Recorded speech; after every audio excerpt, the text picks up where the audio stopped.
আসসালামু আলাইকুম। ভাই রে ভাই, আমি তো পুরো পাগল হয়ে গেছি। এটা বানানোর পর যে দেখছে সেই শুধু বলছে আমাকে আমাকে একটা বানিয়ে দিন, আমাকে একটা বানিয়ে দিন। তো এটাও একটা আপুর অর্ডার ছিল। কাল সকালে পার্সেলটি আপুকে পাঠিয়ে দিব। তো আপনারাও কিন্তু অর্ডার করতে পারেন। কথায় বলে না, স্বামী আর স্ত্রী বানাইছে ঘরে মিস্ত্রি। তো আমার হাজব্যান্ড উনি এই কাজগুলো করছে, কারেন্টের এখানে লাইট সেট করবে। তো আমার এই বিষয়ে কোনো ধারণা নেই। তো আমরা দুজন মিলেই এটা কমপ্লিট করেছি, সাথে আমার মেয়েও আছে।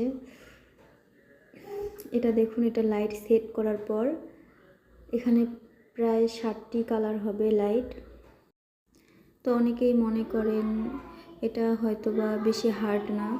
তো দেখুন, আমি আপনাদেরকে এটা চেপে চেপে দেখিয়ে দিচ্ছি এটা কতটা হার্ড। অনেকটাই হার্ড, এটা পড়লেও কিচ্ছু হবে না। দেখুন, আমি যে জোরে জোরে আছাড় মারছি, কিচ্ছুই হচ্ছে না, কিন্তু অনেকটা হার্ড হয়েছে। আপনারা তো দেখেই বুঝতে পারছেন। আর প্রাইসটা কিন্তু খুবই অল্প। তো আপনারাও কিন্তু অর্ডার করে ফেলতে পারেন।